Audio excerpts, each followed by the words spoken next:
Ya, Assalamualaikum warahmatullahi wabarakatuh dan selamat siang. Untuk pelajaran informatika dalam menghadapi penyerahan akhir tahun pelajaran 2021-2022, berikut coba saya paparkan kisi-kisi untuk kalian belajar. Baik, untuk PAT sendiri soalnya ada 50 soal yang ganda semua. Kita bahas satu-satu dari soal yang pertama. Untuk soal pertama, kalian silahkan pahami apa itu komunikasi ya, dan cari tahu contohnya, komunikasi zaman sekarang, komunikasi zaman dulu itu menggunakan apa. Oke, lanjut ke nomor 2. Kemudian, media komunikasi itu terbagi atas apa aja. Macam-macam media komunikasi. Oke. Itu ada 2 macam, ada langsung dan tidak langsung ya. Kemudian, yang ketiga, pengertian dari diskusi. Oke, diskusi adalah kalian bisa cari dari perundingan atau pertukaran, kalian pahami, insya Allah nanti kalian bisa jawab soalnya.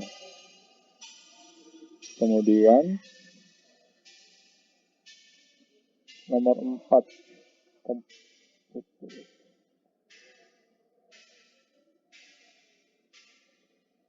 pengertian dari komputer. Silahkan kalian tahu aja pengertian dari komputer. Komputer adalah, kita masih dengan komputer. Komputer adalah suatu elektronik bla bla bla, dan secara bahasa itu, secara bahasa siapa?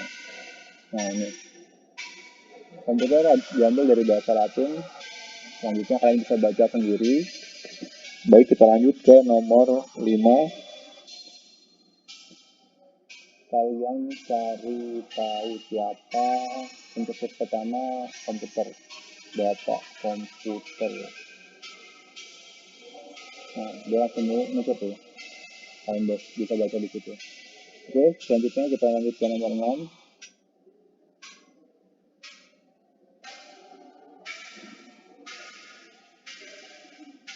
Kalian coba pahami apa itu software dan apa itu, kalau software kan perangkat lunak, dia berada di dalam komputer seperti aplikasi.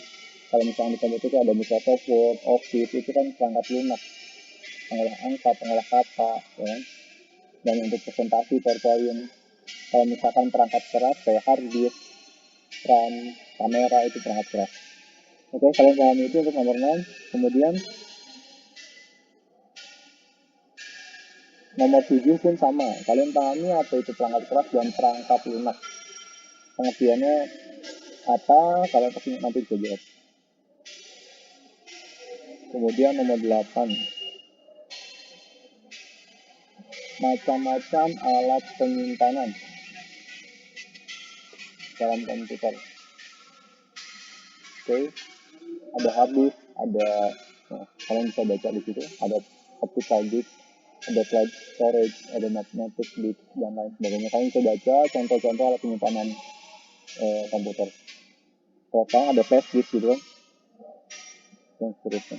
Oke, kalian cari tahu dan kalian bisa bedakan mana alat penyimpanan dan alat yang bukan penyimpanan gitu. Kemudian kita akan bahas perangkat keras di komputer. Contohnya apa saja dalam komputer itu perangkat keras banyak. Ada untuk mengetik itu namanya ada keyboard. Oke. Kemudian kalau untuk menggerakkan pointer yang ini, gerakan pointer itu ada nama mouse. Oke. Kemudian ada lagi untuk merekam gambar itu ada kamera. Terus kemudian ada perekam suara namanya mikrofon. Yang saya pakai mikrofon. Kemudian tahapan di dalam komputer itu terbagi menjadi 3. Ada input, proses, dan output. Oke, langsung keluar. Input itu untuk memasukkan, proses itu untuk proses data, output itu untuk memunculkan hasilnya. Oke. Selanjutnya,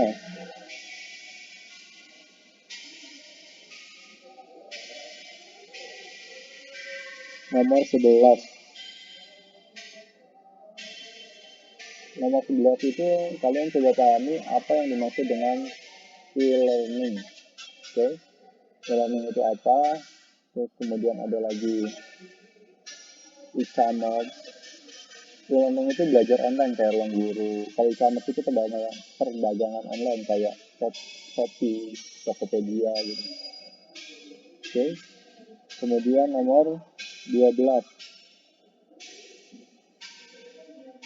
Itu lebih ke logika, kalian nanti bisa baca aja. Kemudian nomor 13. Kalian sudah belajar rancangan algoritma di dalam berpikir komputasional. Sebetulnya ini masuk ke materi kelas 8, tapi nggak apa-apa, kalian bisa baca-baca. Ada namanya flowchart. Flowchart itu dia jenis-jenis dari algoritma, rancangan algoritma. Jenis-jenisnya tampilannya ada flowchart kayak gitu. Nah, ini flowchart. Flowchart itu apa? Kalian baca sendiri. Kemudian di flowchart itu pasti ada namanya bentuk-bentuk. Kita lihat di gambar dulu. Nah, di sini ada persegi panjang, ada jejer panjang. Coba kalian baca apa fungsi dari bentuk masing-masing bentuk itu. Simbol, nah, flowchart. Persegi panjang itu proses, persegi panjang tidak lanjut itu terminal, persegi itu keputusan. Nah, terusnya kalian bisa baca searching di HP kalian masing-masing. Oke, lanjut ke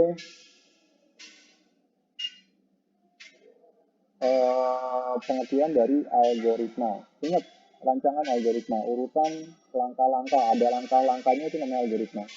Secara logis dan sistematis. Oke. Kemudian 15. Kalian cukup memahami algoritma. Urutan langkah-langkah untuk menyelesaikan masalah secara logis dan sistematis. Pokoknya ada urutan, ada langkah-langkahnya. Langkah-langkahnya berurutan secara logis, gitu. Kalau nggak berurutan secara logis, nanti ya nggak bisa disebut algoritma gitu. Apa yang dimaksud dengan algoritma ini kita lihat? Suatu upaya dengan urutan operasi yang disusun secara logis dan sistematis, ya kan? Itu namanya algoritma. Oke, lanjut ke nomor 16. Dalam menyusun suatu program. Oke, ini udah masuk ke program. Kalian bisa searching cara langkah awal menyusun sebuah program. Nah, kalian bisa melihat di sini. Nah, nanti bisa jawab tuh nomor 16. Kemudian kalian bisa nomor 17 itu tentang flowchart lagi. Kalian bisa pelajari bagian inti dari flowchart itu apa. Kalian bisa pelajari. Oke, kemudian nomor 18 masih flowchart. Kalian coba pelajari flowchart. Jadi flowchart itu sebuah diagram, sebuah simbol, dia yang menggambarkan sebuah proses input, proses, dan output. Nah, dia menggambarkan tuh flowchart. Nah, istilahnya kalian nggak belajar ini tapi keluar ulangan ya udah coba aja belajar ya. Saya coba kasih kisi-kisi, nggak ada salahnya belajar, nambah wawasan lebih awal. Kemudian nomor 19 masih jenis-jenis flowchart. Kita coba lihat deh jenis-jenis flowchart. Jenis flowchart. Nah, ada flowchart dokumen, flowchart program. Coba dipahami ya. Ini karena ada beberapa soal tentang jenis-jenis flowchart. Nomor 20 tentang flowchart juga. Kemudian nomor 21 alat yang digunakan untuk pemrograman. Ada namanya bahasa pemrograman. Nah, contoh dari bahasa pemrograman itu kalian cari aja contoh bahasa pemrograman. Nah, itu banyak banget tuh, kalian bisa cari di situ. Coba dihafalkan ya. Nanti biar bisa ngebedain mana bahasa pemrograman mana bukan. Kemudian kalian juga harus tahu pemrograman adalah suatu cara dalam membuat suatu hal menghubungkan lebih dari satu algoritma dengan menggunakan suatu karakter. Apa yang dimaksud dengan pemrograman adalah proses menulis, menguji. Istilah ngoding itu ya ini pemrograman. Dalam beberapa tadi yang banyak suatu program. Istilahnya kayak kalian main sebuah game di HP, itu kan kumpulan bahasa-bahasa pemrograman sehingga disatukan jadi sebuah aplikasi yang solid yang akhirnya bisa kalian mainkan. Itu bagian dari game kalian itu ada bahasa pemrograman. Kemudian tujuan belajar bahasa pemrograman itu ada namanya Scratch. Nah, Scratch adalah bahasa pemrograman gitu kan. Mungkin dari blok program di bawah. Nah, kalian bisa pahami blok program ada fungsi dari gambar blok. Nah, kalian bisa lihat nanti gambarnya. Ada istilahnya dalam bahasa pemrograman itu coding dan blok program. Kalau blok program itu sebuah pemrograman yang lebih simpel. Jadi kalian tinggal ngubung-ngubungin aja, kalian bisa belajar itu. Kemudian nomor 26 juga tentang Scratch. Pokoknya kalian Scratch. Kalian paham tentang Scratch, apa itu Scratch. 26, 27. Oke, nomor 28, sekarang kita masuk ke kolaborasi masyarakat digital. Nah, kalian ingat kan kita pernah belajar ini, kolaborasi masyarakat digital. Oke, kalian baca lagi di buku, apa itu kolaborasi masyarakat digital, ada etika, ada etiket, dan selanjutnya. Kemudian, apa itu hoax? Kalian ingat apa itu hoax? Hoax itu sebuah berita palsu, kan? Berita palsu atau lebih dikenal dengan istilah hoax. Kalian belajar itu. Nomor 33 ada soal cerita di sana. Silakan. Ya, Pet, bentar.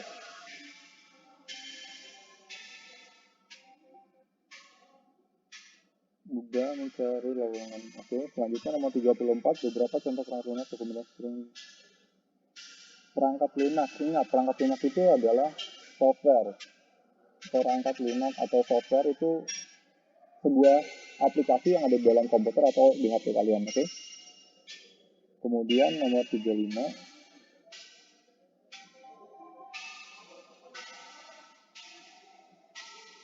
bentar, Pal. Contoh aplikasi ekonomi di bidang penjualan. Nah, kayak penjualan saya udah bilang tadi, ada namanya aplikasi Shopee, Tokopedia, itu namanya perdagangan online atau e-commerce ya. Oke. Kemudian ada pemahaman tentang Google Drive. Kalian sudah punya akun belajar ID dari SD kalian. Normalnya kalau misalkan Google Drive, penyimpanannya itu hanya 15 GB. Oke, itu untuk akun Gmail biasa. Kalau untuk akun belajar ID sudah saya sampaikan bahwa penyimpanannya itu tidak terbatas. Baik, kemudian nomor 38 ada namanya media sosial. Kalian tinggal pelajari media sosial. Terus ada contoh e-learning. Apa e-learning? Belajar secara online. Itu nomor 39, kayak ruang guru gitu. Kemudian 40. Tadi mohon maaf ya, saya lagi dicariin, makanya teriak-teriak, saya nggak cut video rekaman ini. Nanti di skip aja untuk bagian yang teriak-teriak tadi. Kemudian fungsi utama dari media sosial. Apa sih fungsi utama dari media sosial? Yaitu untuk menghubungkan komunikasi jarak jauh ya kan. Itu fungsi utamanya. sebelum akhirnya handphone itu banyak isinya aplikasi dan segala macam. Kemudian, nah ini 41, kalian fokus ke berpikir komputasional. Ada 4 metode yang digunakan untuk berpikir komputasional. Kalian ingat itu. Kemudian nomor 42, pengertian dari berpikir. Oke. Berpikir itu apa? 43 juga sama, 44 sama.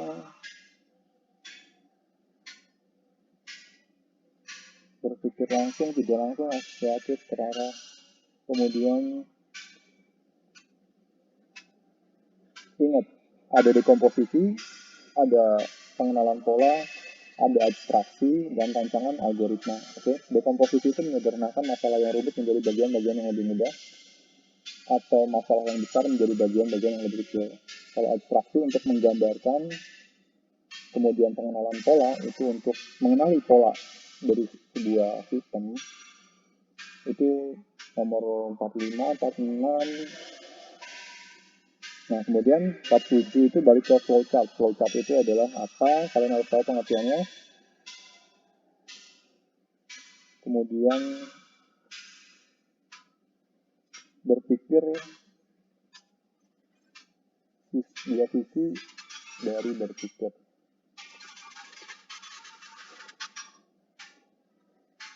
Nah, di sini ada berpikir asosiatif, dan yang kedua ada berpikir terarah.